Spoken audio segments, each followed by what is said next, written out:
Hello friends, welcome to Shabbu kitchen. నానమ్మ చేతి వంటకి స్వాగతం అండి. ఈరోజు వచ్చేసి street style corn chicken stick fry ఎలా చేసుకోవాలో నేను మీకు చూపిస్తాను. ఇక మనం లేట్ చేయకోకుండా వీడియోలోకి వెళ్ళిపోదాము. ఇప్పుడు వచ్చేసి చికెన్ బోన్లెస్ చికెన్ అనమాట. ఈ చికెన్ షాప్ అతనికి చెప్తే ఇలాగా చక్కగా పీసులాగా చేసిస్తారు. మనం ఫోర్క్ తోటి ఇలాగా నేను చూపిస్తున్న విధంగా హోల్స్ని పెట్టుకోవాలి. ఇలా గుచ్చి తీసుకుంటే చికెన్ లోపల మనకి మసాలా అంతా పట్టి టేస్ట్ అనేది చాలా బాగుంటుంది. ఇప్పుడు వచ్చేసి మనం దీనికోసం కొంచెం పావు టేబుల్ స్పూన్ అంతా ఉప్పు తీసుకుంటున్నాను. ఎందుకంటే నేను ముందు కూడా వేయబోతున్నాను, అందుకనేసి తక్కువ యూజ్ చేస్తున్నాను అనమాట. ఒక పావు టేబుల్ స్పూన్ వచ్చేసి పసుపుని కూడా యాడ్ చేసుకుందాము. ఇప్పుడు తర్వాత వచ్చేసి ఒక పావు టేబుల్ స్పూన్ గరం మసాలా పౌడర్ని కూడా యాడ్ చేసుకుంటున్నాను. సింపుల్ ఇంగ్రీడియంట్స్లో ఎంతో టేస్టీగా చేసుకుందాము. ఒక హాఫ్ టేబుల్ స్పూన్ వచ్చేసి రెడ్ చిల్లీ పౌడర్, అలాగే ఒక టేబుల్ స్పూన్ వచ్చేసి అల్లం వెల్లుల్లి పేస్ట్ని తీసుకుంటున్నాను. పెరుగు వచ్చేసి ఒక టేబుల్ స్పూన్ నిండా తీసుకుంటున్నాను. ఇలా తీసుకొని అన్నీ ఒక ప్లేట్లో వేసేసుకుందాము. అంటే మనకి చక్కగా మిక్స్ అయ్యే విధంగా మిక్స్ చేసుకుందాము. ఇప్పుడు నేను ప్లేట్లో వేసుకున్న ఇంగ్రీడియంట్స్ అన్నీ కూడా ఇలాగా వేరొక ప్లేట్లోకి ఈజీగా మనం కలుపుకోవటానికి బాగుంటుంది. అందుకనేసి దీనిలో వేసేసి ఒక హాఫ్ చెక్క నిమ్మరసాన్ని కూడా పిండేసుకుంటున్నాను. పిండేసి వీటన్నింటినీ చక్కగా మనం మిక్స్ చేసుకుందాము, బాగా మిక్స్ అయ్యేలాగా.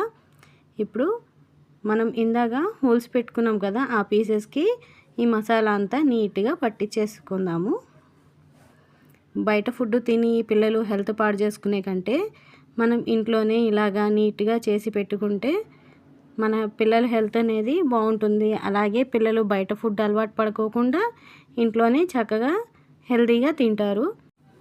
మన పిల్లల హెల్త్ అనేది మన చేతుల్లోనే ఉంటుంది కదా ఫ్రెండ్స్.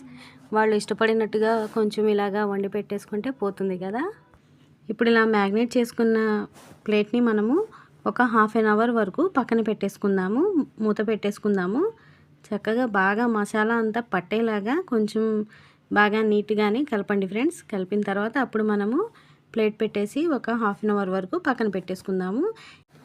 ఇప్పుడు వచ్చేసి ఒక ప్లేట్లో 2 టేబుల్ స్పూన్ మైదా, కొంచెం అంతా సాల్ట్, కొంచెమేమో జీలకర్ర పౌడరు, అలాగే కొంచెం కారము, ఒక 2 టేబుల్ స్పూన్ కార్న్ఫ్లోర్ తీసుకున్నాను. ఈ స్టిక్స్ ఆల్రెడీ నేను ఒకసారి చేశాను, అందుకనేసి అవి కొంచెం కాలినట్టున్నాయన్నమాట. ఇప్పుడు నేను ఇందాక ప్లేట్లో వేసుకున్న ఇంగ్రీడియంట్స్ అన్నీ కూడా ఒకసారి ఇలాగా పిండిలో పట్టేలాగా మిక్స్ చేసేసుకుందాము. సాల్ట్ చూసి వేసుకోమన్నాను కదా, అందుకనేసి నేను చూసి వేసుకోమన్నాను ఫ్రెండ్స్. ఇప్పుడు పిండిలో కూడా ఆల్రెడీ వేసాను. ఈ పిండిని కలిపేసుకొని పక్కన పెట్టేసుకుందాము. పక్కన పెట్టేసుకున్న తర్వాత మనం ఒక 2 ఎగ్స్ని బ్రేక్ చేసి ఒక ప్లేట్లో వేసుకుందాము. దీనిలో కూడా కొంచెం లైట్గా సాల్ట్ని వేస్తున్నాను. మీరు కావాలి అనుకుంటే కొంచెం పెప్పర్ పౌడర్ని కూడా యాడ్ చేసుకోవచ్చు. ఎందుకంటే నేను కొంచెం రెడ్ చిల్లీ ఫ్లేక్స్ని వేసాను, కారం వేసాను కాబట్టి ఎక్కువైపోతుంది అనేసి నేను వేయలేదు. కావాలనుకుంటే మీరు పెప్పర్ పౌడర్ని కూడా యాడ్ చేసుకోవచ్చు. ఇలాగా ఈ 2 ఎగ్స్ని కూడా చక్కగా బీట్ చేసేసుకోవాలి.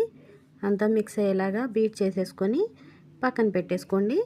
పక్కన పెట్టుకున్న తర్వాత ఇప్పుడు కార్న్ఫ్లేక్స్ చిప్స్ ఉన్నాయి కదా, వాటిని కొంచెం క్రష్ చేసి అలాగా పక్కన పెట్టుకున్నాను. అలాగే కొంచెం ఒక టేబుల్ స్పూన్ వచ్చేసి రెడ్ చిల్లీ ఫ్లేక్స్ని కూడా తీసుకున్నాను. ఈ రెండింటిని కూడా చక్కగా మనము మిక్స్ చేసేసి పక్కన పెట్టేసుకుందాము. ఒక పక్కన చక్కగా కడాయిలో ఆయిల్ పెట్టేసుకోండి ఫ్రెండ్స్, డీప్ ఫ్రై చేసుకుందాము. ఇప్పుడు ఈ పీసెస్ని తీసుకుందాము. తీసుకొని మనం ఇందాక కలిపి పెట్టుకున్నాం కదా మైదా మిక్స్, దానిలో డిప్ చేసుకోవాలి. ముందుగా నేనైతే స్టిక్స్ని గుచ్చుకుంటున్నాను అనమాట. గుచ్చేసి ఇలాగా పిండిని నీట్గా పట్టించేసుకుంటున్నాను. కావాల్సినంత పట్టించేసి తర్వాత ఇచ్చేసేసుకోండి ఫ్రెండ్స్. ఒకసారి ఇలా చేసేసుకుంటే ఎక్స్ట్రా అంతా వచ్చేస్తుంది. ఒకసారి మనం ప్లేట్ని కొంచెం ఇలాగా సైడ్కి ఇచ్చేసుకుంటే కనుక మనకి ఎగ్ మిక్స్ అనేది వచ్చేస్తుంది. బౌల్లో వేసుకుందామంటే మనకి ఈ పీస్ అనేది డిప్ అవ్వదు కదా, అందుకనేసి ఈ కార్న్ఫ్లేక్స్ చిప్స్లో మనం ఇక కోట్ చేసేసుకుందాము. ఇలా కోట్ చేసేసుకుంటే మనకి ఎక్కడ కూడా ఇది అవ్వకుండా టేస్ట్ అనేది బాగుంటుంది. మా పిల్లలైతే ఇలాంటిది కార్న్ఫ్లెక్స్ చిప్స్ది స్టిక్స్ కావాలి మమ్మీ అన్నారు.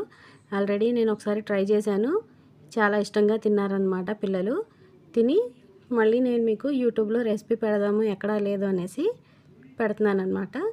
ఇక సెకండ్ స్టిక్ని కూడా నేను గుచ్చేసుకొని చూపిస్తున్నాను. చూడండి ఫ్రెండ్స్, ఎక్కడ కూడా మీరు టేస్ట్ని మిస్ అవ్వకూడదు, అందుకనేసి నేను ఇలా చేస్తున్నాను. మీరు కావాలి అనుకుంటే నార్మల్గా బోన్లెస్ చికెన్తో అయినా చేసుకోవచ్చు. ఇలాగే ఉండాలి అనేసి ఏం లేదు, స్టిక్స్ కూడా ఉండాలి అనే ఇది కూడా లేదనమాట.